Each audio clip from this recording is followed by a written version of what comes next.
You are not alone. I'm Brian Lilley with TheRebel.media. With Canada's political leadership rushing to bring 25,000 Syrian refugees here within a matter of weeks, those of us asking for a bit of calm, a slowdown, or pause to ensure security is looked after, well, we might be feeling a little bit alone. I'm here to tell you, you're not alone. Since the launch of our petition at refugeepause.ca, tens of thousands of Canadians have signed on calling for the government to halt the rush until proper security screening can be done and make sure that Canada's security needs are looked after. We've also seen the province of Saskatchewan and the province of Quebec join that call. We know that ISIS and other terror groups want to use this crisis to infiltrate the West, put their fighters on our soil. We know that because they've told us they want to do that, and they've done it. In France, in Germany, in Italy, Canada will be no different.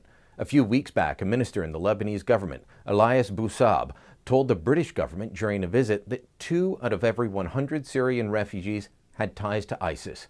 We need to do proper security screening, not only to keep Canadians safe, but also because the real refugees need our protection.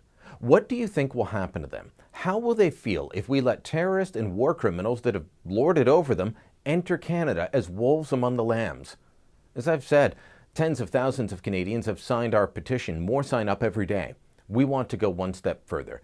We want to commission a poll and get the results out very quickly to show the government where Canadians really stand on this issue. We won't get this from the other media. They're already too busy trying to tell you how thorough the screening is. Both the Toronto Star and Global, for a start, they've put out stories that offer a false picture of our security screening. They show what should happen, not what is happening, what will happen. As I've shown you before, reading from the UN's own handbook on processing refugees, being a member of a terrorist organization or on a designated list doesn't preclude you from being a refugee in the eyes of the UN. It's on page 120 of their handbook, and the UN is doing our initial screening. The rest of the screening will take place in Canada after the people get here, when it's too late to get rid of any terrorists that try to infiltrate. We'll be stuck with those people for decades. So the other media is playing defense in this refugee rush. That's why we're stepping up to the plate to commission a national poll done by a reputable polling firm with scientifically valid methods. But that costs money. At The Rebel, we exist and function because of you.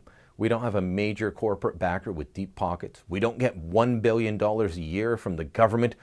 We get nothing except what you generously offer from your own wallets. So we're asking for your help again. If you can help us fund this poll, which should cost about $1,500 to complete, it'll go a long way to helping show where Canadians stand, that most Canadians, even if they support bringing refugees, want to make sure it's done safely, securely, properly. We want to ask Canadians if they think it's possible to screen so many people so quickly, whether Prime Minister Trudeau should keep his election promise and his January 1st deadline, and whether they think 25,000 is the right number or too many. I think I know where Canadians stand. I think I know where you stand. We need to be able to show the media party and the politicians where you stand using factual data.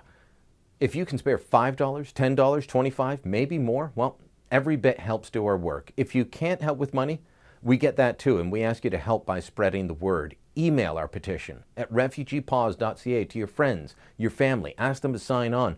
Post it on Facebook. Help spread the word. We are on the right side here. Help us raise your voice to show the political leaders who aren't listening at the moment.